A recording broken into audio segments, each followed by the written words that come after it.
میں نے خواب و خیال میں بھی نہیں سوچا تھا کہ جس کے ساتھ میں نے زندگی کا اتنا وقت گزار دیا، جس کے لیے میں نے نہ جانے کس کس کو قربان کر دیا، وہ انسان نہیں بلکہ ایک گندی آتما ہے۔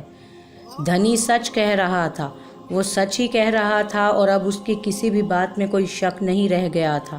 مجھ سے محل میں جو داسیاں گم ہو گئی تھیں، یقیناً ان کے جسموں کی ہڈیاں اسی تہہ خانے میں پڑی سوکھ رہی ہوں گی۔ وہ عورت ان سب کی قاتل تھی، اس نے انہیں کھا لیا تھا، اور یہ تصور میرے لیے اتنا بھیانک تھا کہ میرا بدن ہی میرا ساتھ چھوڑ گیا تھا۔ سوچنے سمجھنے کی قوتیں سلب ہو گئی تھیں۔ روپ کلی بھی یاد آ رہی تھی، میری وفادار بیوی جس پر میں نے اس پاپن کی وجہ سے شک کیا تھا۔ کالی داس میرا وفادار ساتھی، میرا بچپن کا دوست، اب اس میں کوئی شبہ نہیں تھا کہ وہ اسی پاپن کا بیر تھا۔ مجھے ابھی تک اپنی ذات کو درپیش کسی خطرے کا احساس نہیں ہوا تھا، اسی کے جال میں جکڑا ہوا تھا۔ وہ شاید اپنا پیٹ بھر چکی تھی۔ اس کے بعد اس نے مجھے دیکھا، مسکرائی، اور بلی کی طرح دونوں ہاتھ آگے کر کے اور پاؤں پیچھے کر کے اس نے انگڑائی لی، پھر زمین پر 2-4 لوٹیاں لگائیں اور اس طرح آنکھیں بند کر کے لیٹ گئی جیسے سو گئی ہو۔ لیکن میں نے اس کے وجود کو تبدیل ہوتے ہوئے دیکھا، اس کے بدن کی سیاہی چھٹ گئی، وہ بالکل پہلے جیسی ہو گئی۔ اس نے قریب ہی پڑا ہوا سفید لباس اپنے کاندھے پر ڈالا اور پھر آہستہ آہستہ چلتی ہوئی میرے سامنے پہنچ گئی۔ اب اس کی آنکھیں بھی بالکل ٹھیک تھیں، میرے جسم میں جیسے دوبارہ زندگی دوڑ گئی۔ میں نے ایک پھریری سی لی اور خونخوار نظروں سے اسے دیکھنے لگا۔ میں نے پھٹی پھٹی آواز میں کہا، مہاوتی تو کون ہے؟ آج تیری اصل شکل میرے سامنے آ گئی، بتا مجھے تو کون ہے؟ میں تجھے زندہ نہیں چھوڑوں گا۔ تو میری روپ کلی کی قاتل ہے، اور تو نے اتنی داسیوں کو اپنی بھینٹ چڑھایا ہے۔ بتا کون ہے تو؟ کون ہے تو؟ آرام سے بیٹھ کر باتیں کرو چندر بھان، یہ جگہ تمہیں کیسی لگی؟ میں تجھ سے پوچھتا ہوں، مرنے سے پہلے مجھے اپنے بارے میں بتا دے تو اچھا ہے۔ تجھے زندہ چھوڑنا میری زندگی کا بدترین گناہ ہوگا۔ کالکی ہوں، کالی مائی کی پجارن ہوں، اور کیا بتاؤں تجھے؟ گیان حاصل کر رہی ہوں، شکتی حاصل کر رہی ہوں، جیون بڑھا رہی ہوں اپنا۔ یہ انسانی گوشت، انسانی خون میری زندگی کی سب سے بڑی ضرورت ہے، سمجھ رہے ہو نا؟ اور کیا پوچھنا چاہتے ہو؟ مگر تو ہاں بولو، تو نے مجھے دھوکہ دیا، تو مجھے وہاں انسانی روپ میں ملی تھی۔ یہ تو ہمارا کام ہے چندر بھان جی، اگر میں وہاں تمہارے من کو نہ بھاتی تو تم مجھے یہاں تک کیسے لے آتے؟ اگر میں تمہیں سب کچھ سچ سچ بتا دیتی تو سوگند کھا کر کہو وہی کرتے تم جو تم نے کیا، مجبوری تھی، ایسی کون سی بات ہے؟ مگر تمہیں اس کھوج میں پڑنا ہی نہیں چاہیے تھا۔ جو کچھ میں کر رہی تھی مجھے کرنے دیتے، یہ سب کچھ تو سینکڑوں سال سے کر رہی ہوں۔ سینکڑوں سال سے؟ کیا مطلب؟ اب سارے ہی مطلب جان لوگے۔ 250 سال میری عمر ہے، سمجھے؟ ہو سکتا ہے اس سے بھی کچھ زیادہ ہو۔ 250 سال سے جی رہی ہوں میں، اور ہزاروں سال جینا چاہتی ہوں، ہزاروں سال جیتی رہوں گی۔ تھوڑا سا کام کرنا ہے مجھے بس۔ شکتی حاصل کرنا میری زندگی کا سب سے بڑا مقصد ہے، اور میں کافی شکتیاں حاصل کر کے اپنے آپ کو امر کر لینا چاہتی ہوں، دوسروں کی زندگیوں سے کھیل کھیل کر۔ ہاں، یہی تو کالی شکتی کی مانگ ہوتی ہے۔ کالے جادو کے بارے میں کچھ نہیں جانتے تم، یہی وجہ ہے چندر بھان جی، اور عام لوگوں کو جاننا بھی نہیں چاہیے۔ جو جان لیتے ہیں وہ شکتی مان بن جاتے ہیں، یا پھر شکتی کی بھیٹ چڑھ جاتے ہیں۔ اب تم دیکھو نا، جنہوں نے جان لیا وہ پتھر کے مجسموں میں تبدیل ہو گئے، مگر تمہارے ساتھ ایسا کرنا ذرا ٹھیک نہیں رہے گا۔ چندر بھان جی، پتی ہو نا تم میرے، راج محل کے مالک ہو، پتہ نہیں کہاں تمہاری ضرورت پیش آ جائے۔ میں اپنے کام تو کر سکتی ہوں، لیکن جو کام تمہیں کرنے ہوتے ہیں وہ کون کرے گا؟ اس کا ایک ہی طریقہ ہے چندر بھان مہاراج، وہ یہ کہ تم جیتے رہو، اور ایسے جیو کہ سنسار سے تمہارا کوئی واسطہ نہ رہے۔ واسطہ رکھو گے تو میرے خلاف کام کرتے پھرو گے، جوگیوں، سادھوؤں اور سنتوں کے چکر میں پڑتے رہو گے۔ مجھے بھی پریشانی ہوگی، تمہیں بھی، اور انہیں بھی۔ اس سے بچاؤ کا ایک ہی طریقہ ہے، تم بیمار ہو جاؤ چندر بھان، سمجھے؟ تم بیمار ہو کر اسی پرانی حویلی میں رہو، کوئی تکلیف نہیں ہوگی تمہیں، جیتے رہو گے، مگر ایسے نہیں کہ یہاں سے کہیں باہر چلے جاؤ اور میرے لیے پریشانیاں پیدا کرو۔